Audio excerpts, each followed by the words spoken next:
friendship that'll never ever end.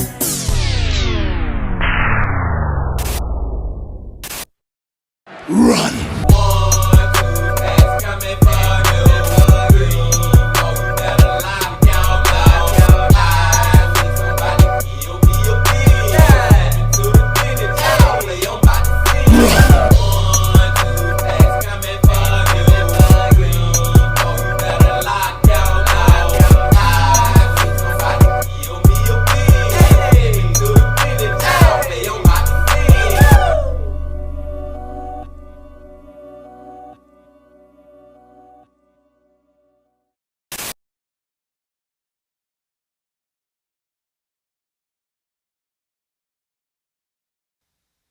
It's a beautiful day in the neighborhood. Reaction Beanie, yo, 807? That in that neighborhood, my brothers and sisters. First and foremost, I want to give a huge shout out and a huge thank you to each and every one of y'all that came through and watched my very first true crime, horror, dark, deep, and mysterious, what the is going on type of video that I put out last Monday. And also a huge thank you and shout out to Jose Ortiz from Evil Intentions, because he shared the video to his YouTube channel and a lot of his subscribers came over and hit that like button also. And we gained a lot of subscribers. So everybody new here, welcome to the Bean Team. And like I said, y'all, that was my first one, but best believe there will be more in the future. Just stay tuned. And I digress. We gonna go and get into today's reaction, Beanie, yo. And today, it is Sunday.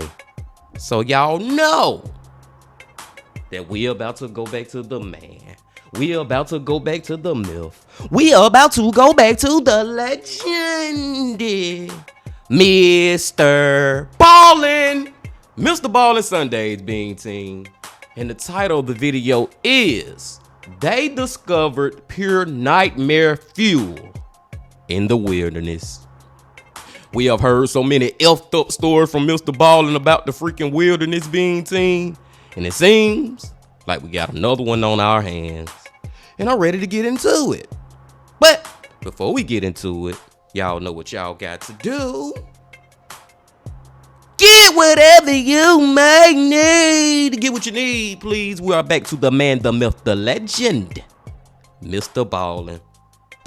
Y'all got what y'all need. Y'all ready to go? Then let's go.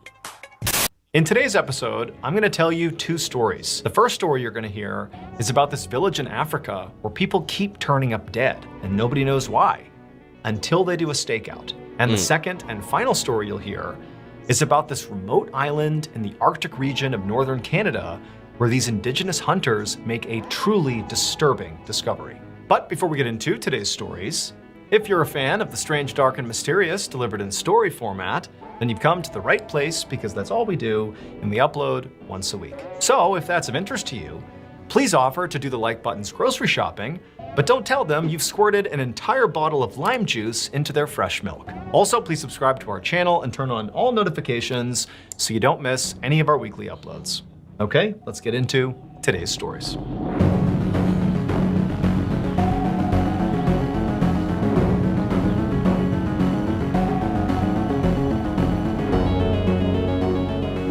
Ballin'.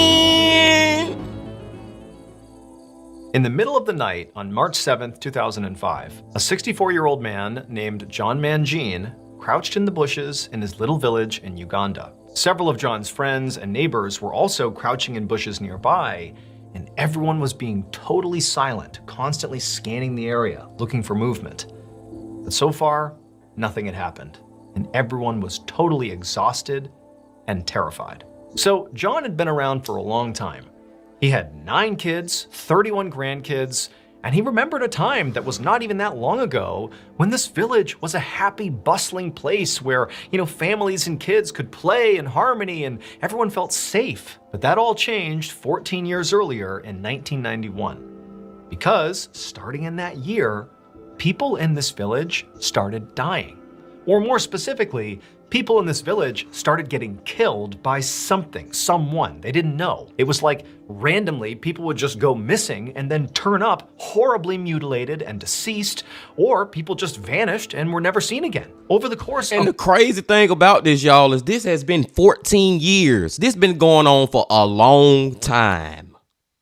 these 14 years, 83 people from this village had been killed and nobody knew why. And 83 people, to put this in perspective, represented 10% of this entire village's population. Damn. This was so widespread that everybody in John's village personally knew someone who had been killed by whatever was plaguing this village. And at some point, the people in this village began to think that clearly a demon is responsible for this. I mean, this is so pervasive that this can't be an animal or a person. This is like, God's will or something, or this is, the devil's will. We don't know, but it's supernatural. Like, we can't control this. It just is a part of living here. And so literally this village, the people here, had just grown to accept that, yep, sometimes people just turn up mutilated and dead. There's nothing we can do about it. We just got to live with it. But John, he personally knew several people who had been killed, and he never took the stance of, well, it's supernatural and we can't do anything about it. John's like, no, we need to look into this. There's gotta be an actual explanation for what's happening here. And so finally, in 2005, the tipping point was a little boy went missing in the village one morning. And for John, he has all these grandkids, including a bunch of little boys, and he saw this little boy go missing and, he was never found again. And John's thinking, that's just like one of my grandkids. This has to stop. We gotta look now. We have to look into this now. And so John, man, I just gotta say that John, I'm with John on this. Like, no, man, we just can't keep letting this shit happen. I'm sorry, I'm already cussing Bean Team. We can't just keep letting this happen, man. We got to find out what or who is doing this. Because at this point, I don't know if it's a what or a who. You know what I'm saying? I don't know if it's a man, a woman, or something supernatural or animal. It could be anything. But John is right. We got to find out what it is. Let's find out. John very forcefully rounded up some people in the village, his friends and neighbors and others, and he told them, tonight we are going to set up a stakeout and stay out all night if we have to, and wait for this demon, this creature, this person, whoever it is. We are going to catch them in the act and put an end to this thing. And because John was so motivated, so enthusiastic, and so ready to sort of lead this thing, he really quickly turned the tide of people's opinions in this village. It's like they went from being, oh, we can't do anything about it, to, you know what? Yeah, let's put an end to this thing. And so sure enough, that night, John and all these people he had got together for this stakeout, they headed to this area in their village called the Butchery. They had named it that because the majority of the 83 people who had been killed and mutilated and, turned up dead, they were either found roughly in that area, or that's where they were last seen before they vanished. And the Butchery was actually basically right next to this lake, this placid lake that sort of sat right next to the village. So everybody's scared of this lake and this area, but tonight's the night. They're gonna figure out what's happening in this village. And so John and the other volunteers, they make their way over to the Butchery, and they each climb into these tall bushes, these reeds that are right next to the lake, and they all crouch down, kind of keeping their eyes on the land, the Butchery, and also the lake. And there they sat. All of them constantly looking at each other, maintaining eye contact, to stay safe. And they're looking at each other, they're looking at the water, the black water that's totally still, and there's nothing on land, it's still, it's silent. And for hours, they just sat there nervously watching, waiting for something to happen. They didn't know what it was gonna be. They didn't know if, one of the volunteers in the stakeout was suddenly gonna be ripped away by this demon or whatever it was. But all night, on this first night of the stakeout, they're waiting and watching on edge, and nothing happens. And so John the next morning says, we've got to do it again. We got to go back out there and do another stakeout because we know there's something out there. And so sure enough, night 2 rolls around, and now they have even more volunteers. They're motivated. They're out there in the bushes, waiting, watching the lake, watching the land, but nothing happens again. And this cycle continues for 4 more days where nothing happens. John is rallying people every night to keep going back out there, but the group is getting more and more tired. I mean, they're staying out all night.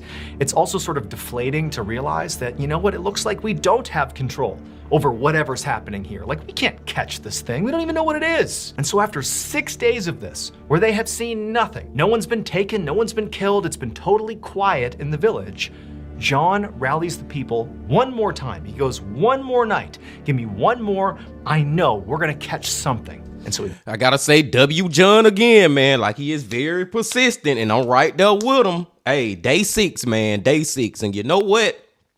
If I had to make a prediction, Bean Team, this gotta be a human that's doing this right. Because they, not only are they butchering the body and killing the person, but the thing that make me think is a human is the fact they keep bringing the bodies, well, not all of them, but most of them or some of them, whatever, they bring their bodies back to the village after they already killed them. That gotta be a human. At least I think it is. Let's go. Got the village to kind of agree to go out for one more night, and this night, unlike the others, John decided to do something different to try to sort of entice, whatever this creature or person or whoever it was, whatever it was, to entice them out of hiding. He and the villagers strung up all this organ meat in the trees right near the butchery, believing that, whoever was killing these people was seeking their meat. And so they put meat up in the trees. And so that night, the 7th night, John and the others, after putting their organ meat in the trees, they crouched down in the bushes, waiting and watching. And it's silent and it's dark. And at first, nothing happens. And as the night goes on, people are starting to think, it's just another night where nothing's gonna happen. And people are starting to get restless. And John's telling them, like, be quiet, stay still. We gotta wait, we gotta watch, see what happens. Hours and hours go by, nothing. But then, between 4 or 5 in the morning, it's still dark out, the water's black, it's still and silent, and people are really starting to get restless at this point. They begin to hear something. It's like this low grumbling sound that appears to be coming from the lake, but it's hard to tell. The lake was pretty big and it was still dark out. They're looking out at the water and it's just dark. And they're right near the water. And so they're hearing this rumbling sound and everyone's kind of looking out like this is the first time anything has happened during one of these stakeouts.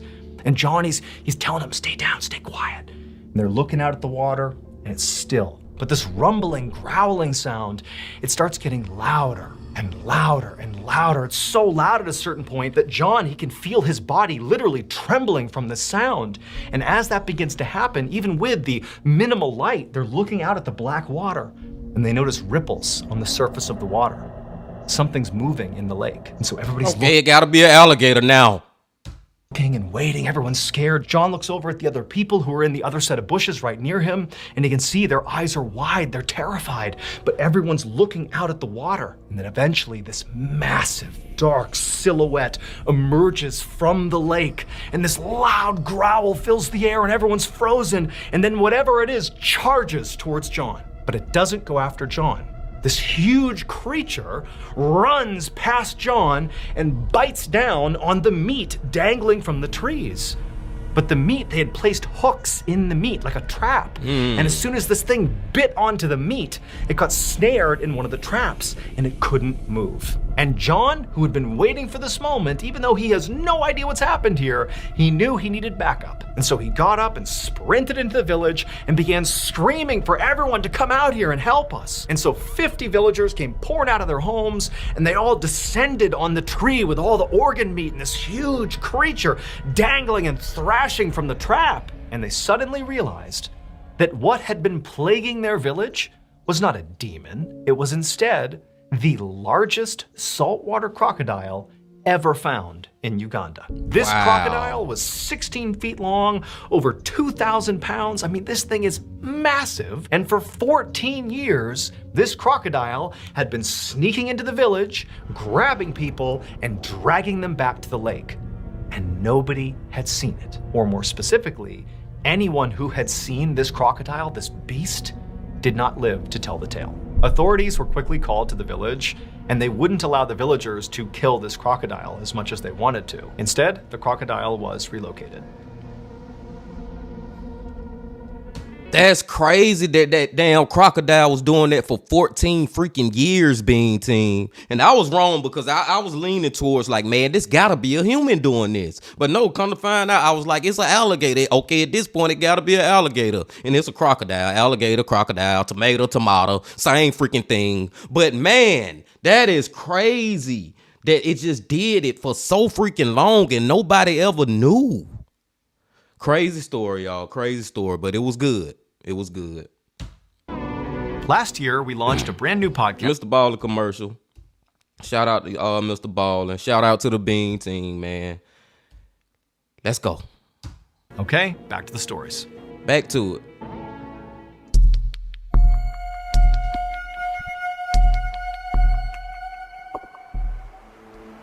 One morning in April of 1848, a group of men were walking towards the coast of King William Island, which is an island located in the freezing Arctic region of northern Canada. These men were members of the Inuit people, who are indigenous to King William Island. And today, they were going hunting. Specifically, they were making their way towards the coastline to see if they could find any seals that they could hunt and kill for food and for clothing. However, even though technically the coastline was right in front of them, they couldn't actually see the water because there was this huge icy hill that obstructed their view. So in order to look down to the water, they would have to crest that hill and then look down. As these hunters got closer to the hill, the youngest of the hunters broke from the group and ran up the hill to basically get an early look over and see if he could spot any animals down below. However, as soon as he crested the hill and scanned the coastline, again, you got a picture, it's snowy, icy outside, it's below 0 degrees. I mean, you're in the Arctic wild here. He's looking down and at first, all he sees is just white, just snow, ice, but he sees something else. And as he's looking at it, he can't even understand what he's seeing. Like, it doesn't make sense. It's not computing. And so at this point, the young hunter kind of ducked down on this side of the hill, kind of away and out of view of the ocean. And he turned and signaled to the other hunters to get up here and take a look. And so the other hunters, they don't really understand what's happening here, but they can see, there's some urgency coming from this young hunter. And so they run up the hill as well. And all together, all at once, they kind of peer up and over the hill again, and they look down, and for a second, they all just stared in horrified silence. Down below, wandering along the coastline, were not seals or walruses or any other animals that these hunters might have expected to see out here. Instead, they saw people. Specifically, they saw Kalunat, which is their word for white men. But these men were not acting like people. They were lumbering, almost like they weren't in control of their bodies. They had these strange, jerky movements, and they were all just kind of staring straight ahead with these vacant expressions, and their skin, it was like black and blue, and their clothes were tattered, and they were just kind of lumbering along, about 40 of these Kalunat, these white men. Now, for these hunters— 40? What the freak is 40 freaking Kaluwat? Or what MrBallen called them? What the freak of 40 of them walking around like it's damn Walking Dead? This is a herd of walkers. If you know, you freaking know. I mean, they really didn't have much exposure or experience around Kalunat, around white men. I mean, all they really knew at the time and in this part of the world is that white men were pretty dangerous to the indigenous people. But they did know there was a group of Kalunat who were staying on a ship that was off the coast of King William Island, and they had been living there for the better part of a year, and it seemed like their ship might have frozen off the coast, and they were just kind of trapped until the warmer months came around and they could sail away. But to this point, the Inuit people really had not seen or interacted with any of those white people. They had just kind of kept to themselves, and that was it. So just to see the Kalunat, the white people, on land, that alone was really shocking. Like, what happened? Why did they leave their ship? Why are they here? But again, the way they were moving and how they looked, it seemed wrong. Like there was something wrong with these people. Like there's more to this story than the Inuit people understand. And it was sort of terrifying. And on top of just the way they were moving, there was something else these Kalunat were doing. In addition to these men just kind of lumbering along the coastline, a few of them were dragging this big sled. And there was a tarp over the sled. Clearly something big or several things were under this tarp. But the Inuit hunters, they couldn't quite tell what it was. It was covered up. And so they're just watching these men in this weird parade along the coastline with the sled. And they really were like, we have to get out of here. And so they ducked their heads below the icy hill to kind of stay out of view of the Kalunat, who to this point it did not seem like they had spotted the hunters. And as the hunters are sort of trying to figure out what they should even do, they hear this awful guttural scream coming from down below where these men are, where these white men are.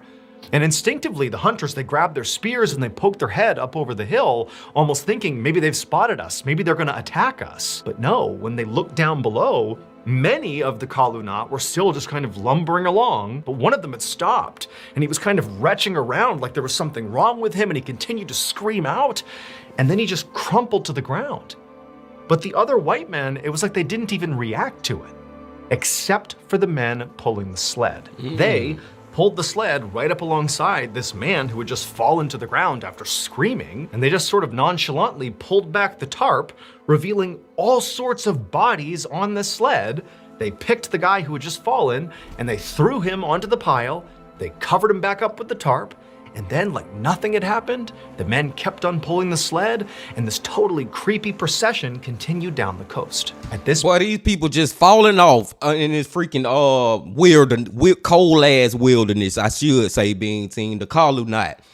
And they fall, you can tell that they just got used to it. Like they have got desensitized. They just know that every once in a while, one of them they gonna die. We gonna pick them up, put them on the sled, and keep going wherever we going. Man, that's a great question. What a freak are they going? point, the Inuit hunters were genuinely terrified, and without saying anything, they just scrambled back down the hill and ran back to their village. The following day, the Inuit hunters came back to that exact spot, that icy hill that looked down to the ocean below. Except this time, they had brought along several pounds of seal meat. So the previous day, when these hunters had gone back to their village to tell the others about what they had just seen, oddly enough, the consensus became that, of course the Kalunat are sort of dangerous to us and we should keep our distance. But from what you're describing, it sounds an awful lot like these men, these white men, must just be starving. Like the way they're moving, the fact that men are falling down and dying, and they have this, sled full of dead bodies. They're out here in the Arctic wild. I mean, this is a very unforgiving place. And so the consensus was, they're starving to death. That's what you're seeing. That's why they're acting the way they are. And so maybe the move here is you hunters go back to that same spot, try to find these Kalunat, and give them some food, not only to help them, to be good people, good stewards of humanity, but also as sort of like a peace offering, because there was tension between the Inuit people and the Kalunat. And so these hunters— Do y'all think that this is a good move, being team, to go try to feed the Kalunat? I don't know, man. I don't know how they gonna react. Are they freaking friends or are they gonna be enemies? had agreed. They had showed up with the intention of, finding these 40 some odd white men, giving them some food, and maybe even offering some help, if they needed it. And so that day, the Inuit hunters, they make it back to their spot, they climb up that icy hill, and they look down towards the ocean below, and there's nobody there. It's just complete isolation. And so the hunters, they go down to the coastline and they see footprints from the day before. They find, the tracks from the sled that have been being dragged. And they just start tracking the footprints of these white men. And for hours, these hunters are just following the footprints along this coastline, in the snow and the ice, and they're looking up ahead, they don't see anybody, and it's like, wow, these guys, they covered a huge amount of ground, where did they go? And eventually, after hours of this, the hunters come upon this campsite, but it's totally abandoned. It's right on the edge of the water, and based on where the campsite was and sort of how fresh it looked, it seemed pretty obvious that at some point, clearly the Kalunat had been camped out here, but they clearly are not here now. But interestingly, the people that had been here, presumably the white men, they had left behind quite a few of their supplies. There was the remains of a fire, and sitting over the fire was this big pot, like a metal pot. And you would think, if you're struggling to survive out here, that you would definitely want to keep some of your cooking supplies. But no, that was left behind, along with several other tools. And so the Inuit hunters, they're looking around thinking, okay, well, maybe they just stepped away and they're going to come back. But they searched the vicinity of the campsite, but nobody was there. The footprints just kind of picked up and continued off into the distance. And so feeling pretty puzzled by this, the Inuit hunters decided to just search the campsite and try to get some clue as to what's going on with these white men. And eventually... And the thing that stood out to me the most, y'all, is the fact that they had a pot at the campsite. MrBallen said a big ass pot over the fire. So apparently, I don't think they freaking dying from starvation. You know what I'm saying? I don't think that's it either. I don't know what's going on with these colonized dudes. I think they just done lost their freaking mind out there in the freaking cold. I don't know. Let's go. After searching through all the different things that had been left behind, they came back to that fire and that pot that had a lid over it that was sitting right there. And hold a time out. Time out. Now my mind gone to the crazy place because you know we watching MrBallen and he take you there. Is that pot full of freaking human meat or something? A human stew they've been cooking? I'm just saying, man. They was dragging the bodies. They was dragging the bodies for a reason. I'm just saying. Hunters walks up to the pot, he grabs the lid, he lifts it off, and when he saw what was inside, he reeled back in horror. Several months later, that same group of Inuit hunters had hiked miles and miles down that same coastline of King William Island until they saw off in the distance, right off the coast, this big wooden ship. And these hunters knew this ship belonged to the colonat. Today, their plan was to break into the ship and raid it, because just recently, these hunters had finally kind of solved the mystery of what happened to those, 40 some odd white men they had seen. Because they came across this mass gravesite, of like 30 plus white men all dead in the snow. And clearly they had starved to death and died from exposure.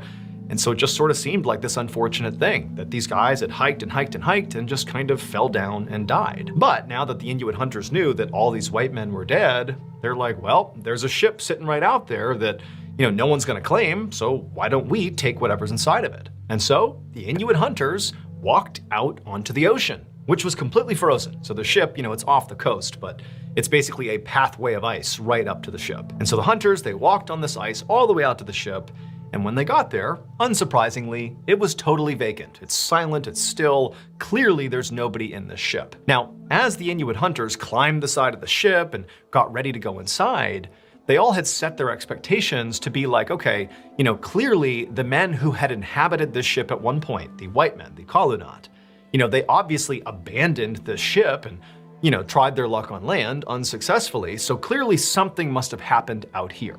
Like they ran out of food, or there was a leak in the ship, or some sort of chaos ensued here that caused them to abandon their shelter and, head towards the Arctic wilds, right? But once they got on board the ship and looked around, they quickly realized the ship was in pristine condition. I mean, there was no damage to the ship. It was practically brand new, preserved out in the ice here. When they went down below, they discovered there were all these bedrooms with these incredibly comfortable looking beds, and there was bunk beds and hammocks with linens and pillows. There was a library with hundreds of books. There were games. There was all this cutlery and fine china. And just off the kitchen, in their pantry, was this massive food storage room full of food, canned goods, all still good, that apparently had just been left behind. And so the Inuit hunters, they're thinking like, how is this possible? What caused these white men to abandon their ship, which presumably was perfect, pristine, provided much better shelter, and also they abandoned all their food, like they clearly weren't starving. So what happened? What caused them to go on land and die horrible deaths? Well, the reason for this would not fully make sense for another 130 years. Dang. Because it was in the 1980s when researchers actually began to analyze the remains of these white men, those 30, 40 white men who were found dead on King William Island. It would turn out those men were explorers who had been sent out to the Arctic by the British government. And they had been well outfitted when they were sent out on their journey. I mean, they were given that incredible ship, and they were given all these supplies, including a whole bunch of canned food items. However, what these explorers didn't know is that their canned food had become tainted with lead. And so as they slowly were eating all these canned food items, they were slowly poisoning themselves. And one of the side effects of lead poisoning, in addition to feeling nauseous and horribly sick, is it drives you crazy. It basically gives you these wild mood swings. And so like the whole ship, all these men are undergoing these totally insane mood swings and basically falling into actual mental hysteria out on this ship. And so in their hysterics, all these men decide to abandon their ship and head into the Arctic wild to forage for food and who knows what. I mean, they literally were out of their minds. And when they got to land into the wilderness, they didn't find food, they didn't find shelter, they found death and misery. And as they devolved into insanity and men began falling down and dying, because they were starving to death, they began eating their brothers. They began eating the dead men. That sled they were dragging along was not to preserve the bodies to give them a proper burial down the road. It was like their mobile refrigeration unit. They were dragging those bodies along and then eating them. And so the reason those Inuit hunters were so horrified when they discovered that campsite and they looked inside of that pot, well, it's because inside of the pot was clearly a human skull, and that skull had been cracked open as if whoever was tending this pot had literally been scooping in and basically eating this person's brain. To this day, bones of the crew members of that failed expedition are still being found on King William Island.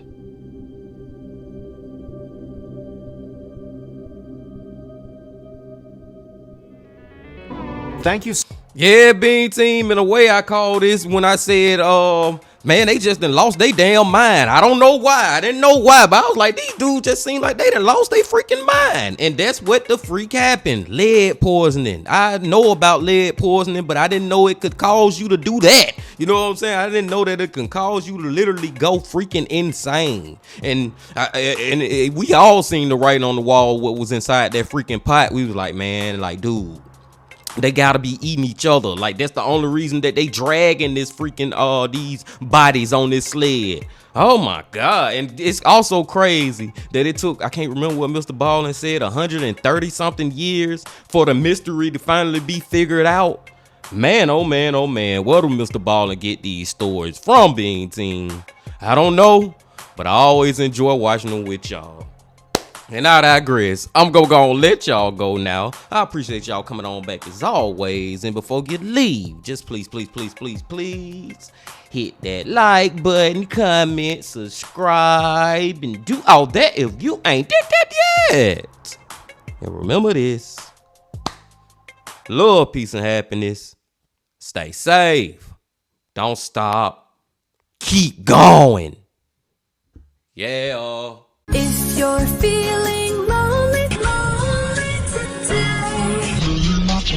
today, come along and throw your cares away. We're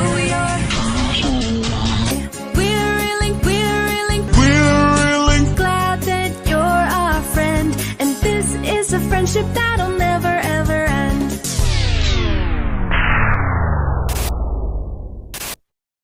Run!